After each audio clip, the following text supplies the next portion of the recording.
Bueno, pues tenemos una visita muy especial. Tenemos un matrimonio que ha bendecido esta iglesia por muchos años.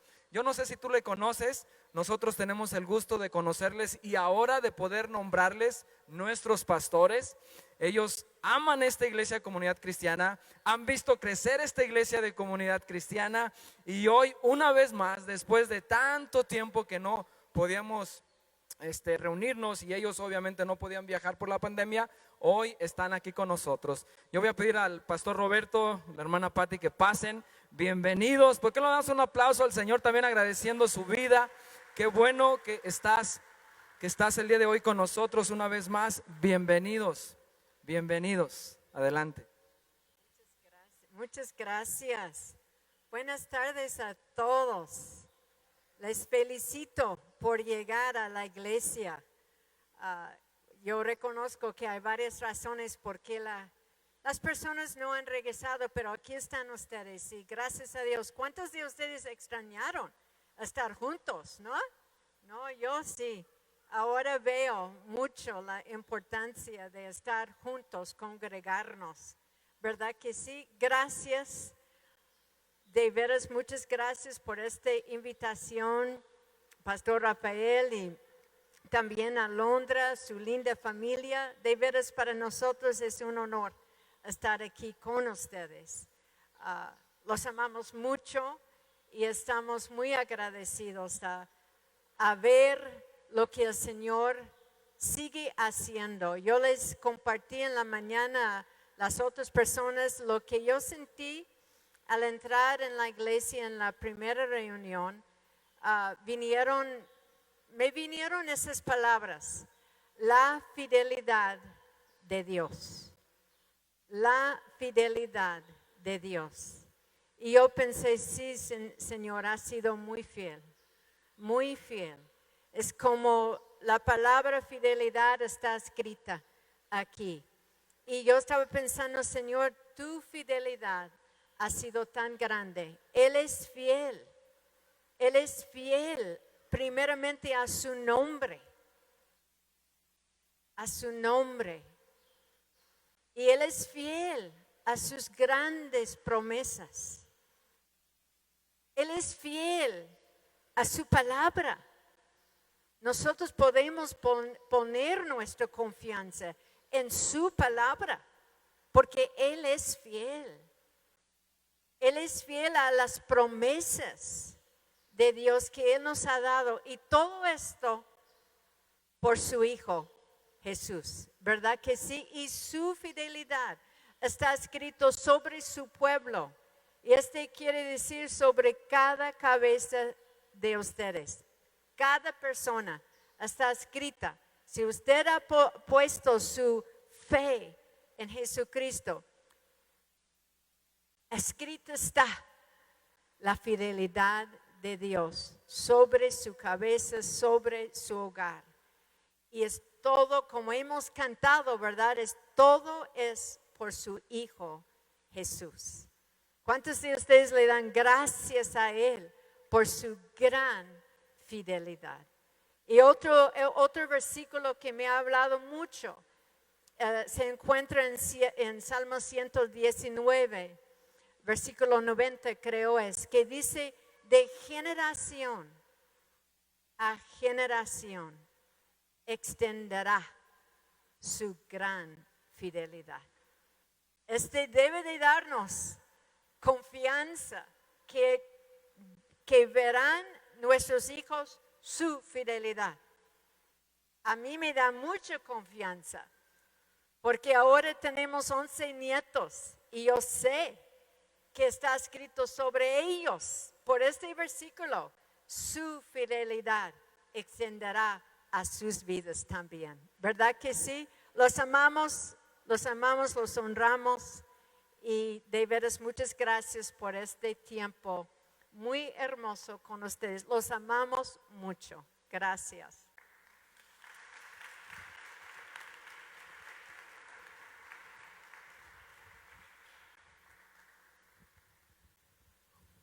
Buenas tardes.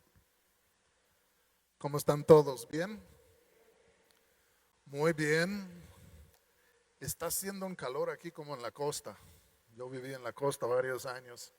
Y luego hay días que hace un bochorno y una humedad y nada más respiras y sudas. Pero aquí estamos. Es un gran placer, como dijo Patti, para nosotros de estar aquí con todos ustedes el día de hoy.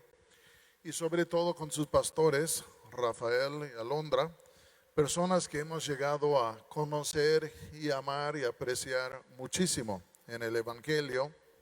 Hace, yo creo, medio año, hace un año, nos pidieron el favor de darles cobertura pastoral. Y entonces, después de orar, sentimos que sí, y aquí estamos. Y entonces, nada más yo les digo que nosotros, Pati y yo, les tenemos un gran aprecio. Yo creo que tienen algunos de los mejores pastores en todo el estado de Michoacán, aquí en este lugar. Y yo conozco a muchos pastores. Y entonces aquí tienen, no voy a decir el mero sabor ranchero, pero lo que tienen es en sí una pareja que ama a Dios, que ama al pueblo de Dios, están dispuestos a servir y a sufrir por causa del Evangelio. Y por eso yo creo que la iglesia está en tan buenas condiciones como se encuentra y que el futuro es brillante. Y entonces es un gusto, les amamos, Rafa, Alondra, y como siempre estamos para servirles. Amén. Amén. Bueno, ¿a qué horas, hasta qué horas debo irme? Dime la verdad. Porque tú dices, haz lo que tú quieres y luego yo hago lo que quiero y mi esposa me dice, ya pasaste. Y entonces, méteme la cadena. ¿Para qué? 50 minutos. Nuestro hijo vive en Nueva York. Él tiene 2 perritos. Y tiene 2 collares para los perritos que son como eléctricos. Y les pone este collar eléctrico y es inalámbrico. Y si el perro comienza a ladrar demasiado, es inalámbrico, oprime un botón y el collar le da un choque eléctrico al perro. Y el perro ya con esto deja de ladrar. Y dije, híjole, esto sería ideal para algunos pastores que conozco. Darles un collar eléctrico antes de que se suban a predicar, estar en la primera fila. Si no me gusta lo que dicen, y luego, si pasan la hora, y ya por fin se terminan. Entonces, si no saben qué regalar a Alondra para la Navidad, para que ella lo puede dar a Rafael, es una buena idea. ¿Está bien? O si llega un día el día del pastor, pues ya le puedo regalar uno directamente.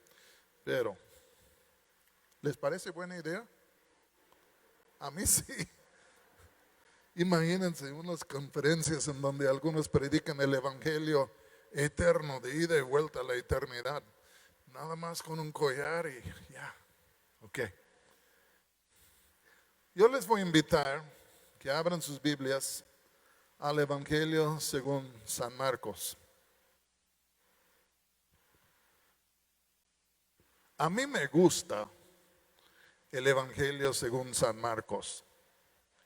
Y no es porque es el Evangelio más corto, porque hay 4 evangelios, Mateo, Marcos, Lucas y Juan. Y de los 4, Marcos es el Evangelio más corto.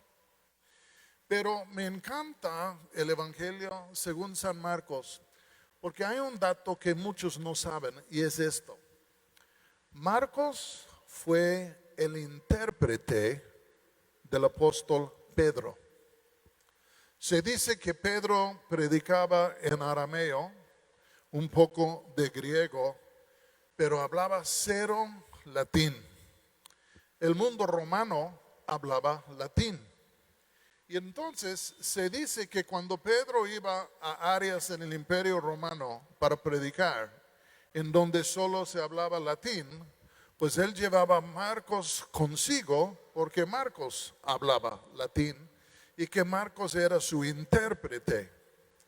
Inclusive se dice, la tradición es, que cuando Pedro fue martirizado en Roma, bajo la mano del emperador romano Nerón, que Marcos ahí estaba, en algún lado.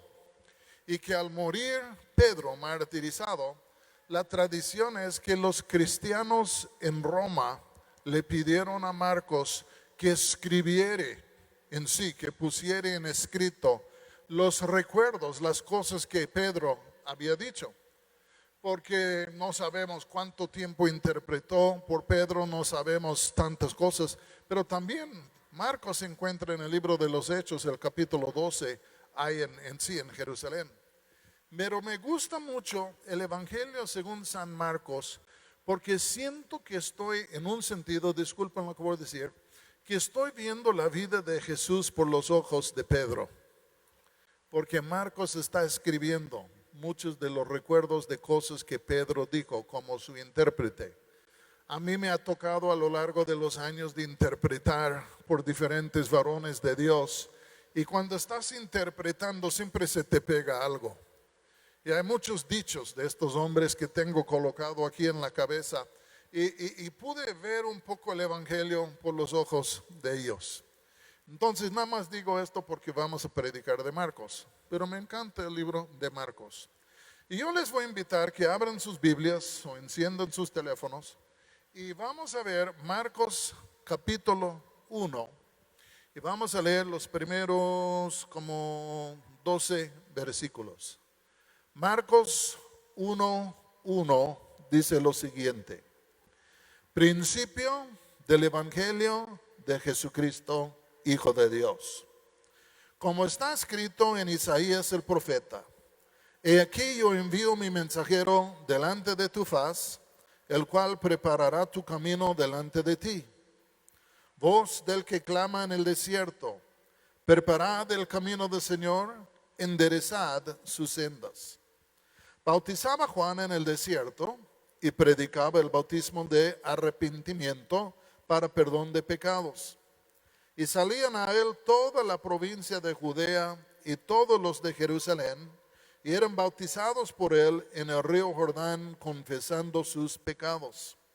Y Juan estaba vestido de pelo de camello, y tenía un cinto de cuero alrededor de sus lomos, y comía langostas y miel silvestre.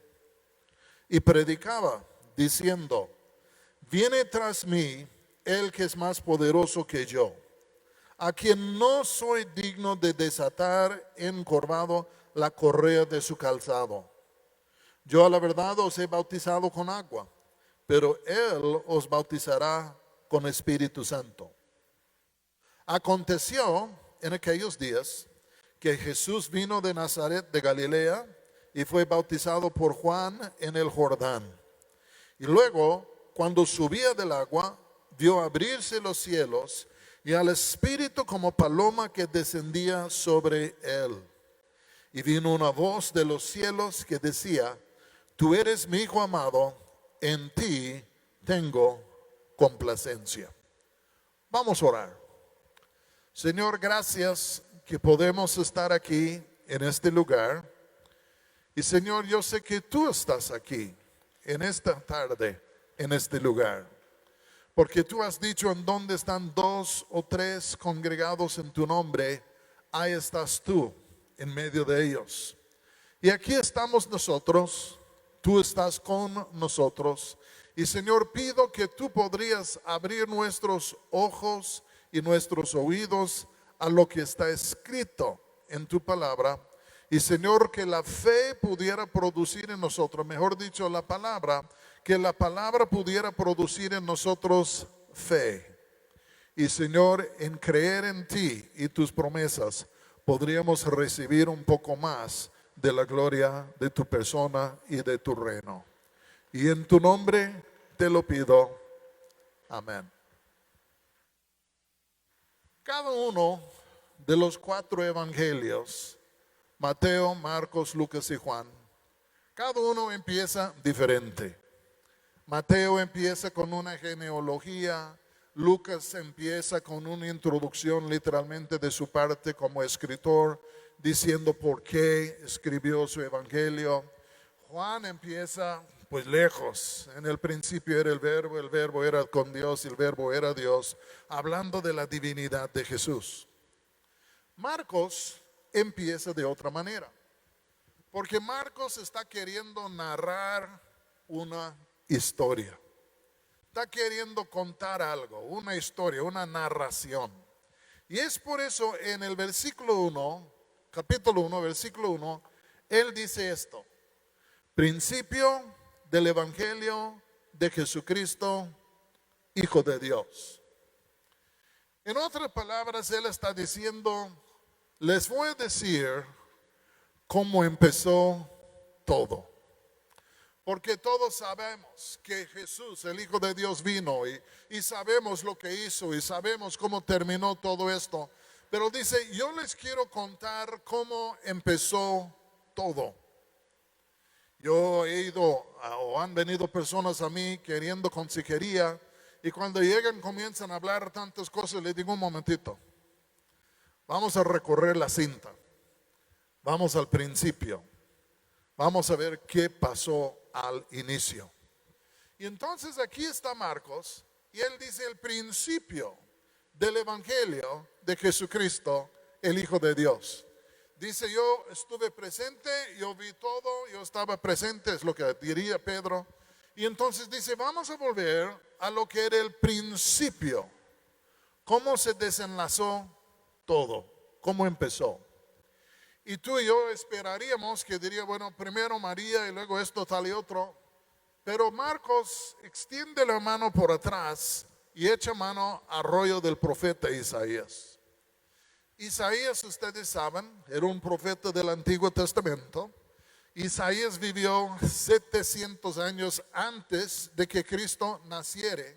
Pero de todos los profetas del Antiguo Testamento, él fue aquel quien más profetizó de Jesús. Y entonces cuando Marcos quiere empezar con la historia, buscando antecedentes, se regresa hasta atrás, hasta Isaías. Y cita aquí una palabra del profeta Isaías, capítulo 40, creo que son los versículos 1 y 2. Y dice aquí, les voy a decir cómo empezó todo. Versículo 2, como está escrito en Isaías el profeta: he aquí, yo envío mi mensajero delante de tu faz, el cual preparará tu camino delante de ti. Voz del que clama en el desierto, preparad el camino del Señor, enderezad sus sendas. Dios Padre está hablando por la boca de Isaías. Está profetizando a alguien que iba a venir en el futuro, un día. Y yo creo que es Dios Padre hablando por la boca de Isaías y está dirigiendo palabras a su Hijo, Jesús. Y entonces él aquí está diciendo proféticamente, 700 años antes de que ocurriera, le está diciendo algo muy importante.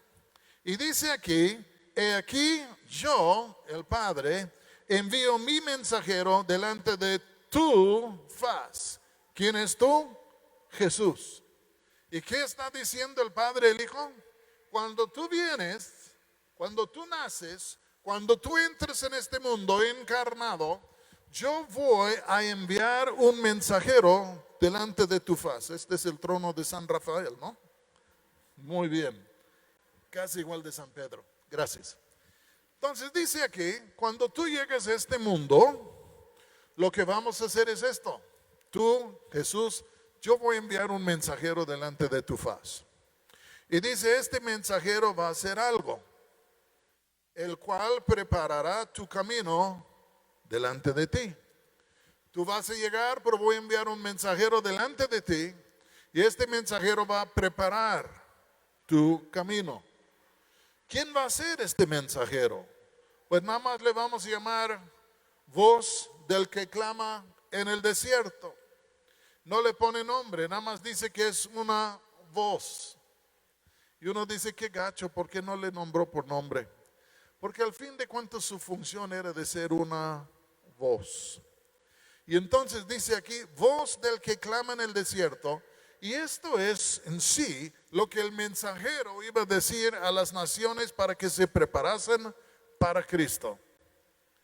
Preparad el camino del Señor, enderezad sus sendas.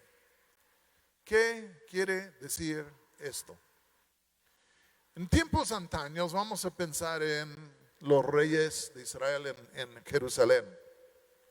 En tiempos antaños tenían muy pocas carreteras, caminos muy pocos, sendas tal vez por donde andaban con los chivos, pero no tenían un sistema de carreteras como nosotros tenemos.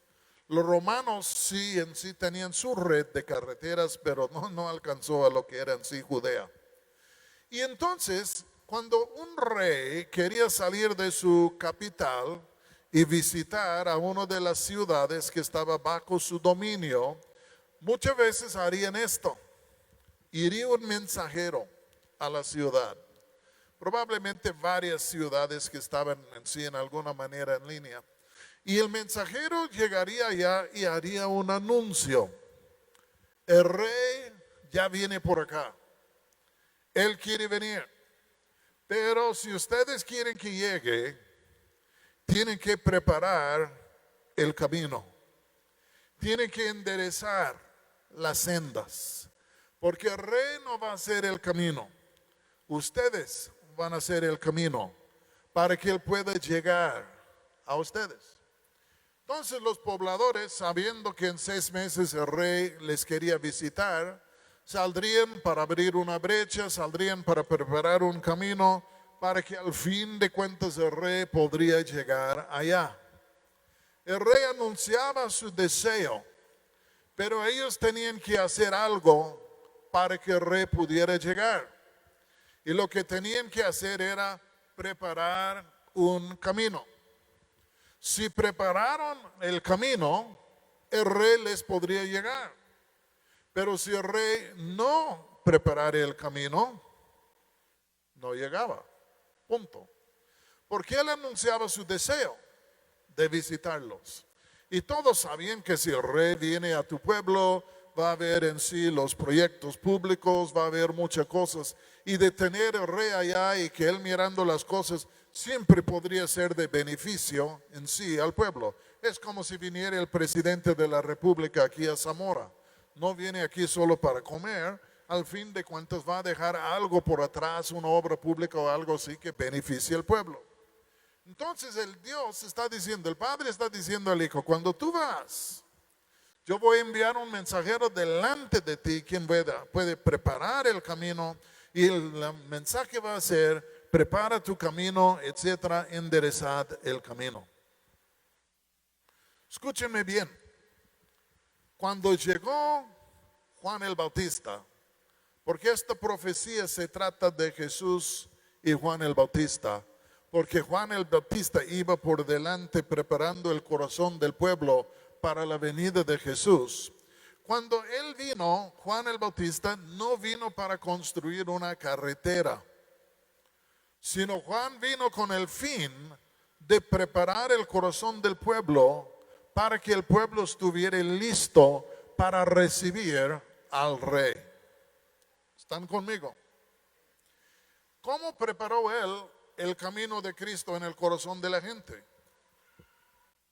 Predicó un mensaje diciendo, arrepentíos porque el reino de los cielos se ha acercado. O arrepentíos porque el rey del cielo ha llegado, va a venir. Su mensaje no era tanto de mover montañas y llenar valles literalmente. Su mensaje era esto de que la gente tenía que preparar su corazón para la venida del Cristo por medio de humillarse, por medio de arrepentirse, por medio de quebrantarse. En sí la preparación necesaria para que Cristo pudiera llegar a sus corazones se trataba de una preparación de corazón. Yo me acuerdo la primera vez que oí el Evangelio. Estoy hablando de hace más que 40 años, 42, 43 años o más. Estoy hablando de más que 50 años porque el año próximo cumplo 50 años de creyente. Pero yo me acuerdo cuando me llegó la palabra de Dios. Y era como esto. Roberto, tu vida es un desastre. Y mi vida era un desastre, yo era un drogadicto. Pero Cristo quiere llegar a tu vida. Él quiere entrar en tu corazón. Él te quiere cambiar. Él quiere hacer en ti lo que tú no puedes hacer por ti mismo. Él te quiere visitar. Wow. Él quiere llegar a mí. Me quiere transformar, me quiere ayudar. ¿Qué tengo que hacer? Pues tienes que preparar el camino. Tienes que enderezar la senda. ¿Y esto qué quiere decir? Lo que quiere decir es que tienes que humillarte delante de Dios. Tienes que arrepentirte. Tienes que abandonar tu maldad. Tienes que entregarte a Cristo. Porque Él quiere llegar. Pero tú tienes que preparar el camino. Muchos entienden que Él quiere llegar, pero no entienden que tienen que preparar el camino. Pero tú y yo tenemos que preparar el camino. Y Juan el Bautista vino predicando arrepentimiento. Y cuando la gente le oyó y le entendió, wow, el rey viene y quiere llegar a mi vida. Cuando entendieron esto y él hablaba de arrepentirse, de confesar sus pecados y hasta ser bautizados como un señal de identificación, muchos dijeron, vale la pena, yo pagaré el precio. Yo quiero que venga, porque si no viene a mi vida estoy frito. Yo quiero que venga, cueste lo que cueste. Y se humillaron delante de Dios, se arrepintieron. Esto es lo que a nosotros nos incumbe, es lo que a nosotros nos toca. Cuando que uno quiere que Cristo venga, uno tiene que preparar el camino. Él no va a preparar el camino de nuestro corazón. Nosotros tenemos que preparar el camino de nuestro corazón. Pero si preparamos el camino de nuestro corazón y nos sometemos a Él, de pronto decimos, Señor, ven a mi corazón, ven a mi vida, y Él viene. Y cuando Él viene a nosotros, Él viene en toda su gloria, en todo su esplendor, en todo su poder y nos transforma.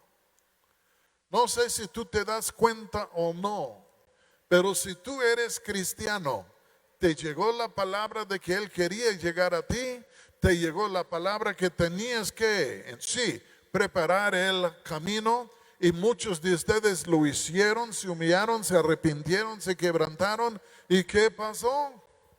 Te llegó el Rey de Gloria. Y Él vino a tu ser, Él ha venido a mi ser, no con el fin de solo visitar por unas horas, sino Él viene a nuestro ser con la finalidad de vivir adentro de nosotros, permanecer en nosotros por todos los demás días de nuestra vida en este mundo y por toda la eternidad. Y yo quiero decirles algo, vale la pena, porque no hay nadie como Jesús que nos puede cambiar y transformar. Él es el Hijo de Dios. Él dijo, yo soy la resurrección y la vida. Y si Cristo viene a nuestro ser en esta vida, va a estar con nosotros, va a acompañarnos, nos va a ayudar a remodelar nuestra vida, cambiar muchas cosas en nuestra vida. Pero llegando al fin de esta vida, no solo morimos, pero resucitaremos con Él y entraremos en su reino eterno. Vale la pena. El año próximo yo cumplo, aún en este año, yo me convertí ya cuando tenía 18 años. El otro día cumplí 68 años. Yo creo, si mi matemática está bien, estos son 50 años desde que Cristo vino a mi ser. Me dijeron que quería venir, tenía que preparar mi corazón, me humillé y Él entró y no ha salido. Ya me está hablando de mayores cosas, está hablando de la resurrección, de la gloria eterna y tantas cosas. Y yo quiero decirles que no hay nadie como Jesús, no hay nadie que puede hacer lo que Jesús hace, solo Jesús nos puede dar la vida eterna y Jesús en sí vale la pena entregar nuestras vidas a Él. Si crees esto, digan amén conmigo. Ahora, dice Marcos, vamos a ver cómo todo esto empezó. Pues tenemos que ver lo que dijo Dios por la boca de Isaías. Le dijo a su hijo que él iba a enviar un mensajero delante de él. ¿Quién era el mensajero? Juan el Bautista, versículo 4.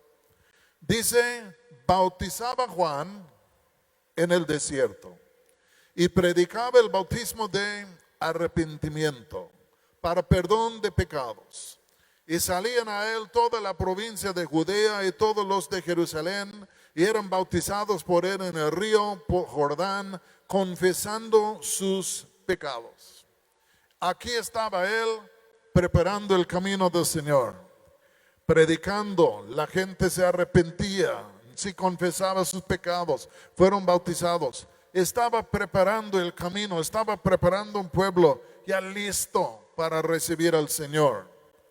Y luego Marcos le describe un poco a Juan. Y dice, Juan estaba vestido de pelo de camello. Siempre me hago la pregunta, ¿no le dio comezón? Pero yo no sé. Y Juan estaba vestido de pelo de camello y tenía un cinto de cuero alrededor de sus lomos y comía langostas y miel silvestre. Era un hombre del desierto, por eso se vestía así. Por eso comía así, pero en el desierto vivía y un día, no sabemos cuándo ni cómo, pero un día él tuvo un encuentro con Dios y Dios le dijo, es ahora, es el tiempo, vete tú, comienza a predicar y a bautizar. Y él entró y comenzó a hacer estas cosas.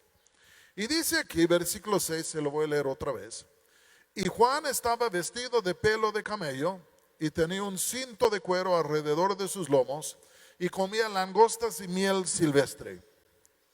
Y predicaba diciendo, fíjense lo que dice que predicó aquí. Predicaba diciendo, viene tras de mí el que es más poderoso que yo, a quien no soy digno de desatar encorvado la correa de su calzado. Yo a la verdad os he bautizado con agua, pero Él os bautizará con Espíritu Santo. Encontramos algo interesante con Juan. Desde el vientre de su madre, ustedes han leído en sí, en Lucas, el nacimiento de Juan el Bautista. Sus padres, que era el sacerdote Zacarías, su mujer Elizabeth. Pero de todos modos, él vivía en el desierto. Un día Dios dice, ya es tiempo. Ve, comienza a predicar, a anunciar al pueblo que el Cristo, el Mesías, el Rey de Israel, está por llegar. Diles que preparen el camino de sus corazones. Y él llegó y comenzó a predicar. Pero escúchenme muy bien lo que voy a decir. Dios le dijo que Jesús iba a venir, pero no le dio una foto de Jesús. En otras palabras, él sabía que alguien iba a venir tras de él, pero no sabía quién era. Cuando digo que no tenía foto, les voy a dar un ejemplo. Antes de la pandemia, Pati y yo viajamos tiempo completo. Casi no vivíamos en nuestra casa, viajábamos literalmente tiempo completo. Cada fin de semana en una ciudad diferente predicando, entre semana en otros sitios predicando. Y ya pues así vivíamos por 24 horas, 24 años. Y entonces, muchas veces cuando iríamos a cierta ciudad que conocíamos o que no conocíamos, llegaríamos por avión y vendría alguien a recogernos en el aeropuerto. Pero en ocasiones me dirían, viene fulano de tal para recogerte en el aeropuerto. Ok, pero ¿cómo voy a saber quién es fulano de tal? Y entonces en ocasiones me mandarían una foto. Este es el hermano que te va a recoger en el aeropuerto. Y en lugares como Lima, Perú, mandarían foto y dirían, no te salgas del aeropuerto con nadie, menos esta persona. Y al fin de cuentas, ya con esto que me mandaban la foto, yo sabía que al llegar buscaba, pues sí, este es. Y él dentro se presentaría y ya con esto, órale, ahí vamos. Juan vino predicando de alguien que iba a venir tras de él, pero no sabía quién era. No podía decir que es Rodrigo que vive en la colonia, quién sabe qué. No sabía quién era, solo sabía lo que iba a hacer, pero no sabía quién era. Pero Dios le había dado un tip, ¿está bien? Y le había dicho esto: te voy a decir cómo tú puedes identificar al que viene tras de ti. Aquel sobre lo cual ves descender el Espíritu Santo y permanecer sobre él. Él es aquel que va a venir tras de ti. Y es por eso que encontramos aquí en el versículo 9 lo siguiente. Versículo 9 dice: aconteció en aquellos días que Jesús vino de Nazaret de Galilea. ¿Y qué fue? Bautizado por Juan en el Jordán. Juan había bautizado a mucha gente, pero de pronto viene Jesús, él quiere ser bautizado. Al inicio Juan no quería. Jesús dice, no, adelante por causa de justicia, órale, está bien. Y entonces Juan le bautiza en el río Jordán. Pero cuando subió Juan de las aguas, versículo 10, dice esto: y luego, cuando subía del agua, Jesús vio abrirse los cielos y al Espíritu como paloma que descendía sobre él. Ya Juan le bautiza, Jesús sale, y de pronto el cielo se abre, desciende el Espíritu Santo. Juan ve todo esto, que el Espíritu desciende sobre Jesús y se queda allá y dice, wow, este sí es. Esta es la señal que Dios me dio. Este es el Cristo, este es el Mesías. Y luego dice, y vino una voz de los cielos que decía, tú eres mi hijo amado, en ti tengo complacencia. Entonces, en el bautismo de Jesús, Juan reconoció el hombre que él estaba esperando y sabía quién era. ¿Están conmigo hasta ahora? Ahora, volviendo a los versículos 7 y 8. Vino Juan predicando, diciendo, viene tras mí el que es más poderoso que yo, a quien no soy digno de desatar encorvado la correa de su calzado. Yo a la verdad os he bautizado con agua, pero él os bautizará con el Espíritu Santo. Viene uno tras de mí, no sé quién es, pero este es lo que va a hacer. Pero después viene uno tras de mí y ya sé quién es, ya cayó el Espíritu Santo sobre él, ya sé que es él. Pero, ¿qué iba a hacer Jesús? Dice aquí Juan, viene uno tras de mí que es más poderoso que yo. Luego dice, a quien no soy digno de desatar encorvada la correa de su calzado. Yo a la verdad os he bautizado con agua, pero él os bautizará con el Espíritu Santo. Juan está diciendo dos cosas en cuanto a Jesús. Ya sé quién es, pero hay dos cosas que Dios me dijo en cuanto a él. Número uno, que él va a ser más fuerte que yo. Segundo, él os va a bautizar en el Espíritu Santo. Dos cosas. Entonces, la primera cosa que dijo en cuanto a Jesús es esto: él va a ser más poderoso que tú. Como si se hiciera una comparación entre los dos. Juan, tú eres fuerte, Pero cuando Jesús viene, Él va a ser más fuerte, más poderoso. ¿Estaba diciendo Dios que Juan el Bautista era un debilucho? No. Juan el Bautista era el profeta más grande que jamás había habido, es lo que dice Jesús. Porque él era la corona de toda la tradición profética del Antiguo Testamento. Todos profetizaban del Mesías, todos profetizaban del Cristo. Pero Juan el Bautista era el último profeta del Antiguo Testamento.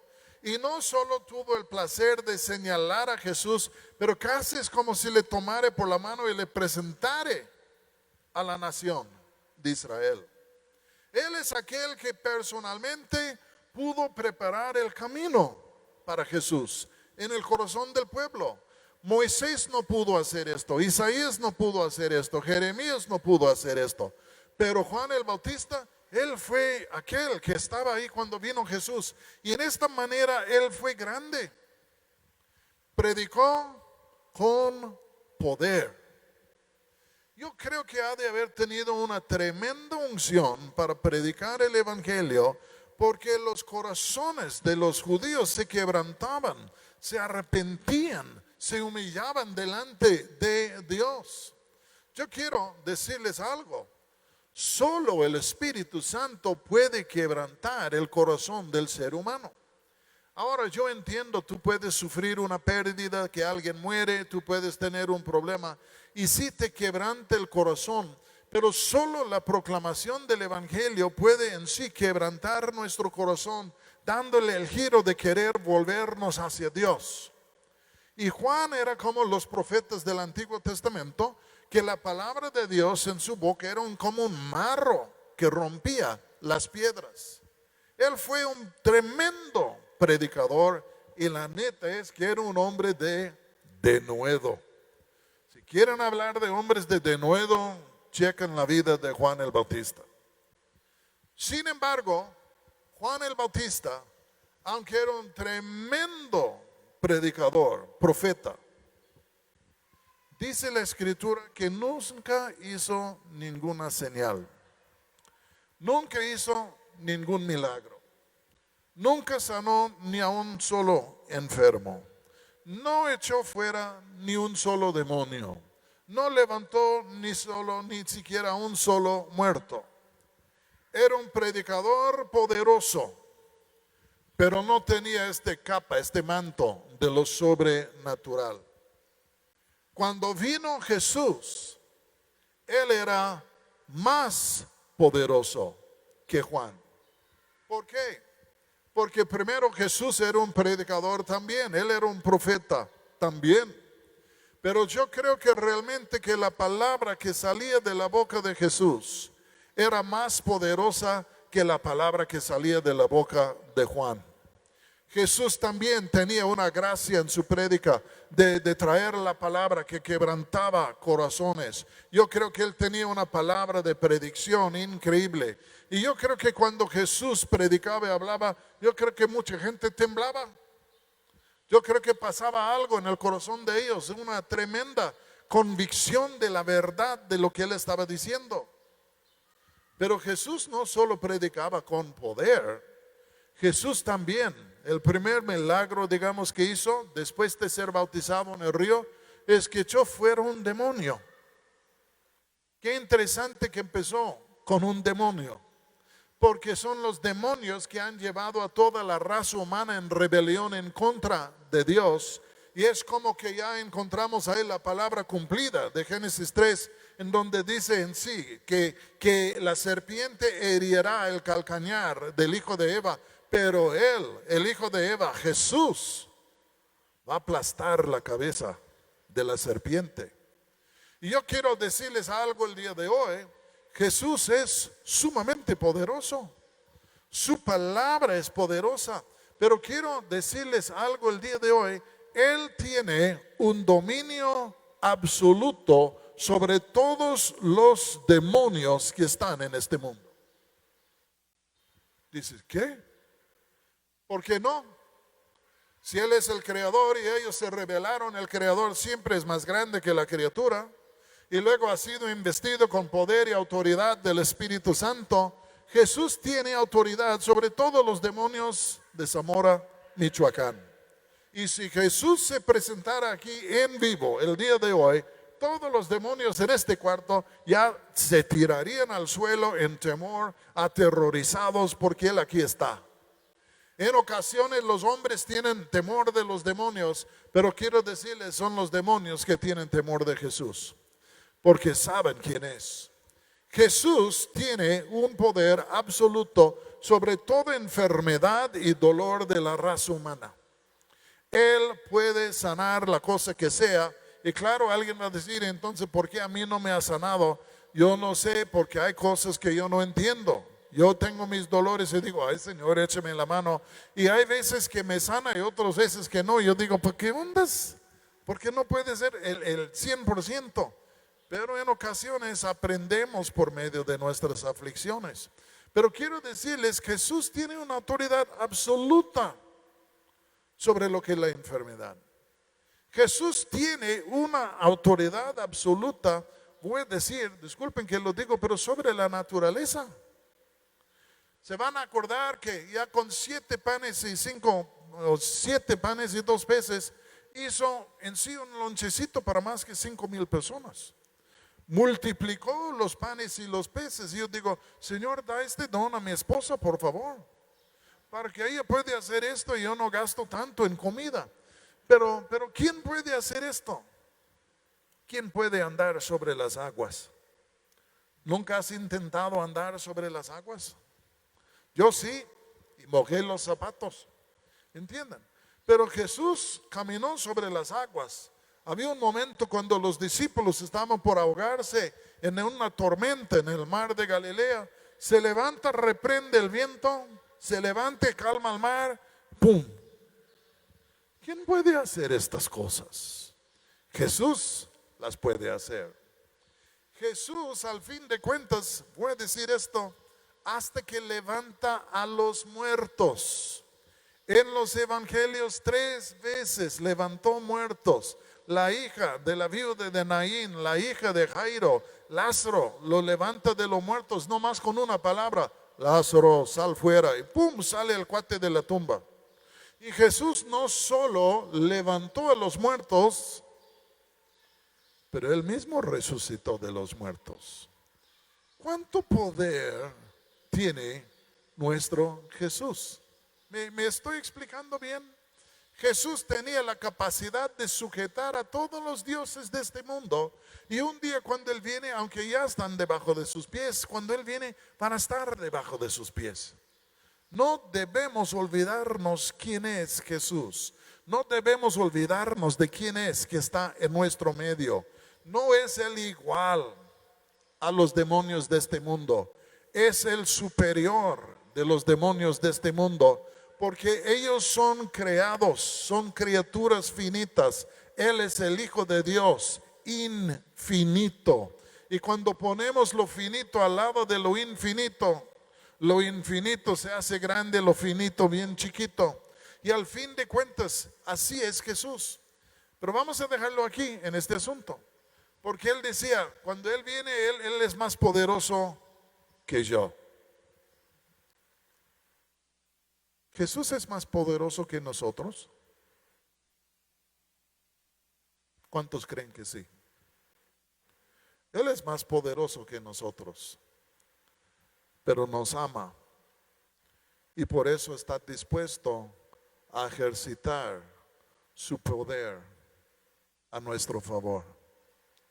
Me estoy explicando. Me acuerdo un día, una nieta mía hace años estaba en mi oficina y no sé qué pasó, pero se enredó con la silla de la oficina y estaba aterrorizada y me miró con unos ojos de temor como: abuelo, ayúdame.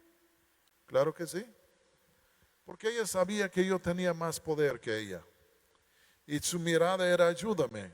Claro, le voy a ayudar, y le ayudé. Jesús, quien tiene más poder que cualquier otro, quien es fuente de poder, Él nos ama y está dispuesto a ejercitar su poder a nuestro favor. Por eso nos salvó. Quiero hacer una encuesta aquí. ¿Cuántos de ustedes tenían la habilidad de salvarse a sí mismos? Levanta la mano. ¿Cuántos lo intentaron pero no pudieron? Descubrieron que no tenían el poder, ¿verdad? Entonces, ¿en dónde llegamos? Pues yo no tengo el poder, yo intenté pero no pude, pero ya le clamé a Jesús y Él ejercitó su poder a mi favor, me levantó, me cambió. Y lo increíble de Jesús es, como yo les digo, yo ya tengo 50 años más o menos en su reino. No lo hace una vez, lo hace cada vez que hay una necesidad. Porque Él es nuestro Dios fiel. Su amor nunca se acaba, nunca se enfada de escuchar nuestra voz. Siempre, siempre, siempre nos levanta. No sé cuántas veces he ayudado a mis hijos, pero les ayudo cada vez que viene un problema. ¿Por qué? Porque les amo y puedo ayudarles. Y nunca podemos pensar o dejar que el diablo nos hace pensar que Jesús ya quemó todos los cartuchos que tiene para nosotros y ya no nos va a ayudar más. ¿Me estoy explicando bien? Él nos va a ayudar. Dice aquí, número 1, que ya Él es más poderoso que yo. Y luego dice en el segundo lugar, Juan, yo os he bautizado en agua, pero Él los bautizará en el Espíritu Santo. ¿Qué quiere decir esto? Bautizar en el Espíritu Santo. Pues ¿cómo es bautizado uno en agua? Te llevan a la pila, te llevan al lago, te llevan al río, quién sabe en dónde, y luego te dicen agarra tu nariz, ya estás, y luego ¡pum!, por abajo, y luego te sacan de ahí. Y este es simbólico de que ya estás identificado con Jesús en su muerte, y que tú has muerto a este mundo, pero identificado con Él en su resurrección, y ahora estoy viviendo para Dios en la gloria del poder de la resurrección. Pero lo que hacen contigo es que te sumerjan en el agua. ¿Se acuerdan? Yo me acuerdo de algunos, ay, pues falta todavía el parte de arriba de su cabeza, dale otro, para que todo ya esté debajo del agua. Pero te meten por abajo y luego te sacan de ahí. Yo creo que cuando Jesús nos bautiza en el Espíritu Santo, nos mete en la presencia de Dios, nos sumerge en la presencia de Dios, pero nunca nos vuelve a sacar. Es como el mar, somos peces en el mar. Muchas veces digo, el pez está en el mar o el mar está en el pez. Y al fin de cuentas nos sumerge en su presencia. Es como un bautismo en su presencia, que es distinto que el nacer de nuevo. Yo me acuerdo cuando nací de nuevo en un hospital, en urgencias, era drogadicto, y me acuerdo estando en urgencias, oré, y Jesús vino a urgencias, y era mejor médico que el médico que ahí estaba. Y Él vino y entró en mi corazón, y nunca ha salido de mi corazón. Y luego unos meses después fui bautizado en agua, y me bautizaron y luego me sacaron, pero en esto ya me identifiqué con Jesús. Pero yo quería ser bautizado en el Espíritu Santo.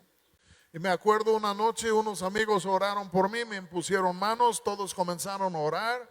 Vino el Espíritu de Dios, me llenó por adentro, comenzó a fluir desde adentro hacia afuera como un río de agua viva, pero a la vez es como si fuera sumergido en este ambiente de su presencia.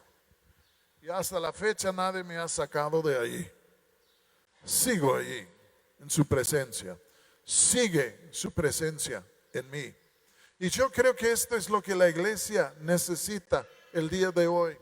Le voy a llamar un rebautismo en el Espíritu Santo.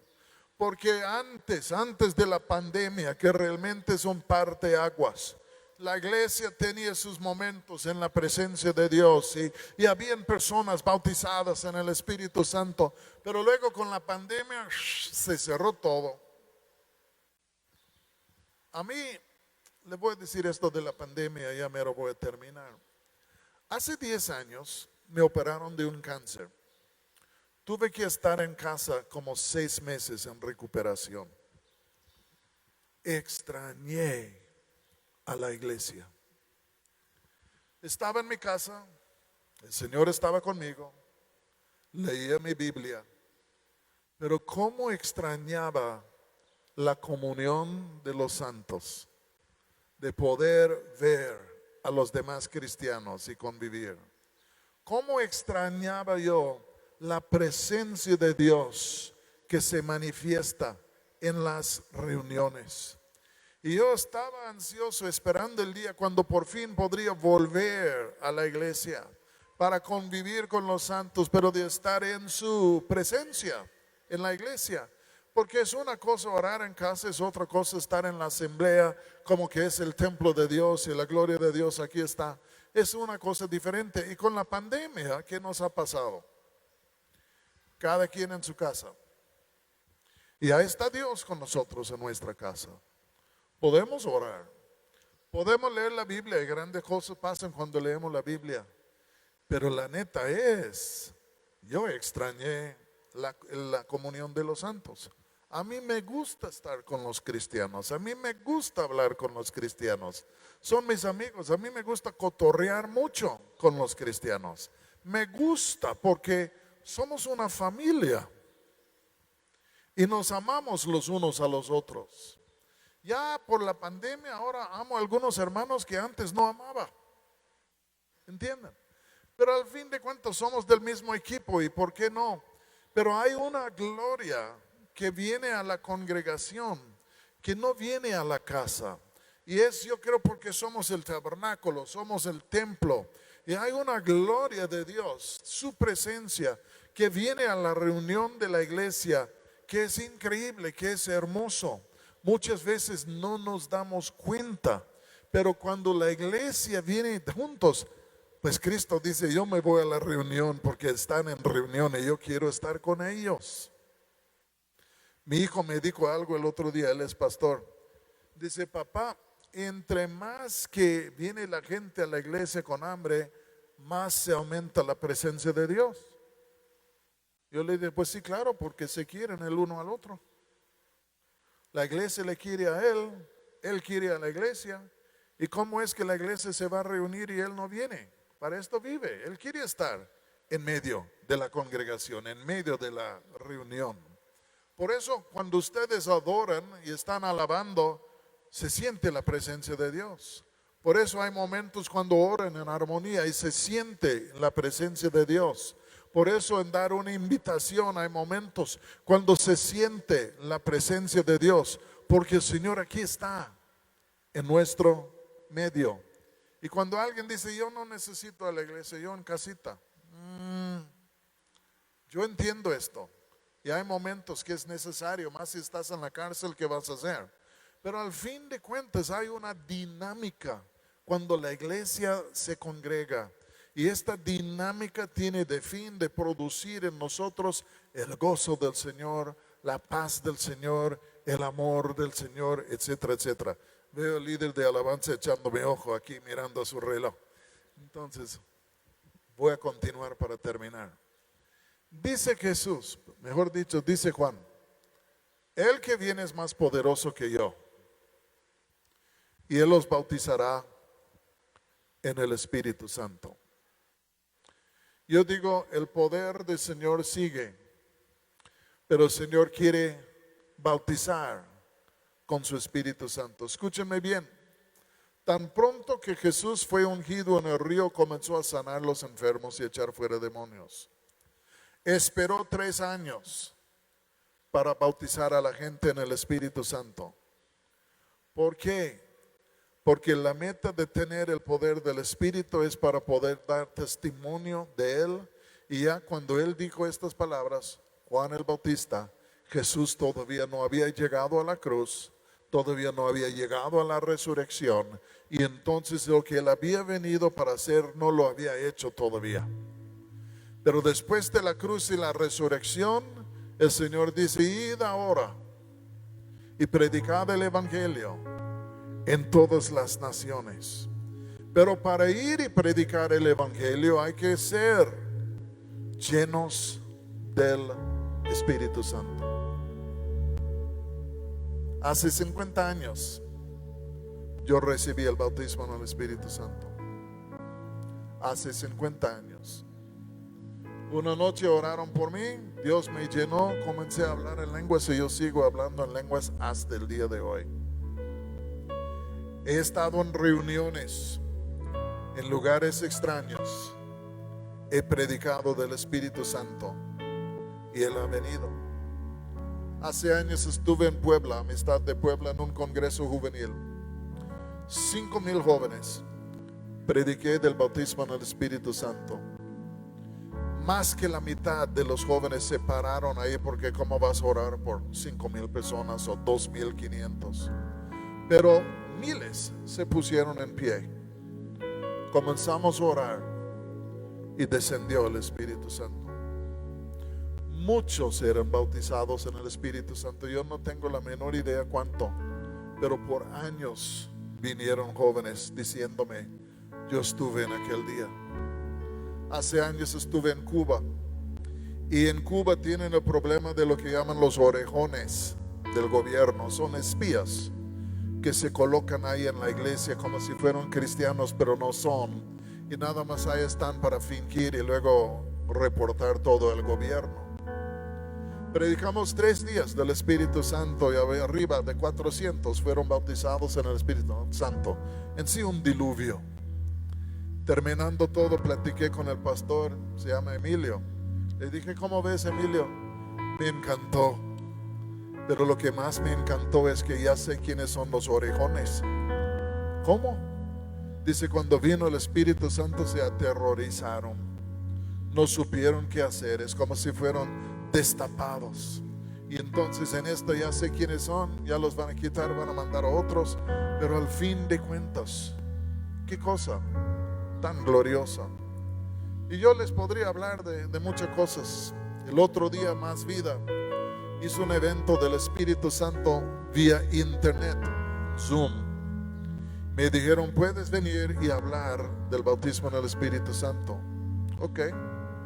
Desde un hotel en McAllen, Texas, por Zoom, les hablé media hora del Espíritu Santo y luego comenzamos a orar. Vino el Espíritu de Dios, me impresionó por internet. Y luego vi que la moderadora se despistó por completo por la presencia de Dios, ya no supo realmente qué decir. Pero al fin de cuentas, aquel día cayó el Espíritu Santo por medio de Zoom y uno dice, ¿cómo es posible esto? Mira, están vivos. Yo estoy aquí, ellos están allá, Dios está en ambos lados. Y luego me comentaron unos 8 días después diciendo, ¿sabes que hasta una señorita en Caracas, Venezuela, recibió el bautismo en el Espíritu Santo ese día? Esta mujer contaron su historia, pero estaba sintonizada y hasta el Espíritu Santo le llegó en Caracas, Venezuela. Yo digo, gloria a Dios y gracias a Dios por el internet, porque grandes cosas pueden suceder.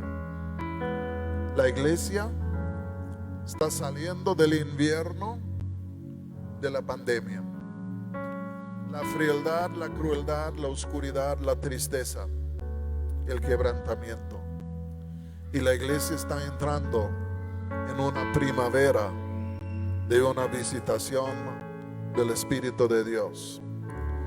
Por eso hay nuevos vientos del Espíritu Santo comenzando a soplar sobre y adentro de la iglesia.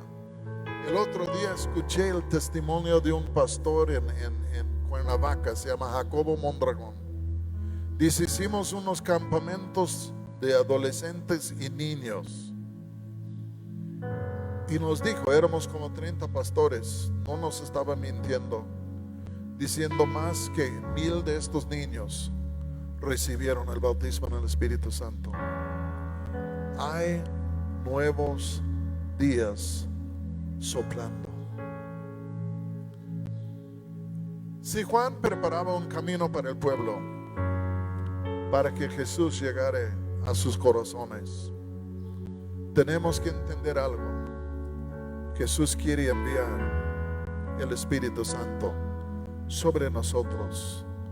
Para algunas personas de nuevo, para otros de primera vez. Pero siempre tenemos que preparar nuestro corazón. Porque mi corazón puede ser una barrera o mi corazón puede ser una puerta abierta.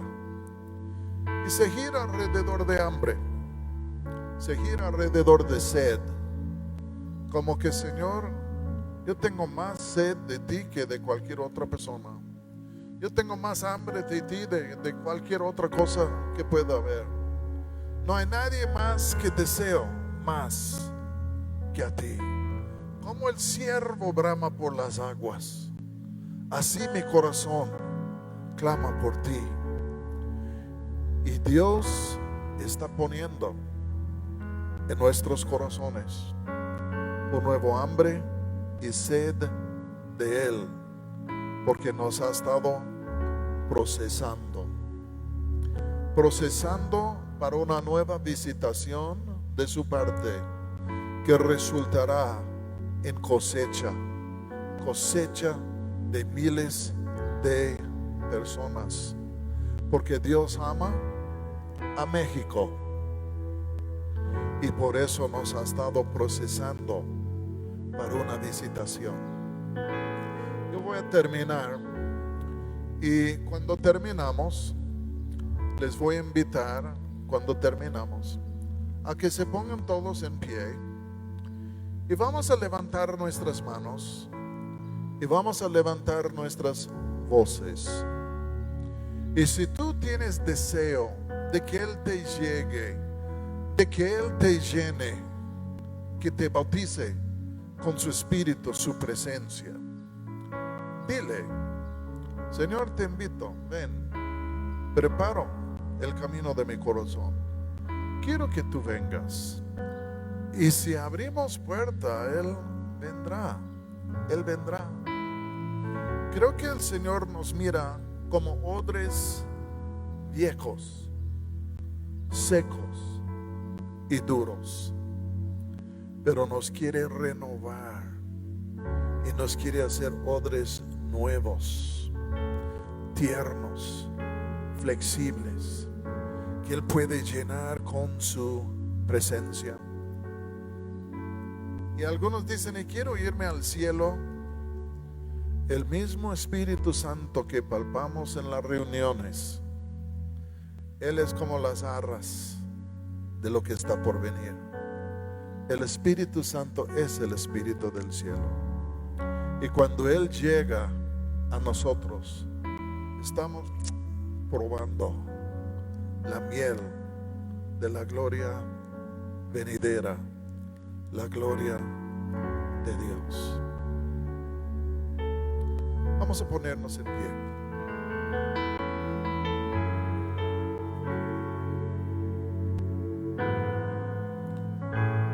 Y yo les invito por un momento a levantar tus manos, cerrar tus ojos, fijar tus ojos en Jesús.